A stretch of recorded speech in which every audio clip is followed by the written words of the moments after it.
Firoz Ahmad Ansari all India मजलिस मुशावरत के नए सदर मुंतखब। राकेश टिकैत ने 26 जनवरी को ट्रैक्टर मार्च का ऐलान किया।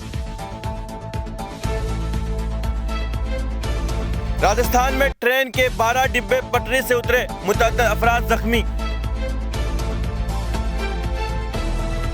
राजौरी के डोंगरी गांव में बंदूक बिरादरों के लोगों पर फायरिंग से 3 आम शहरी हलाक।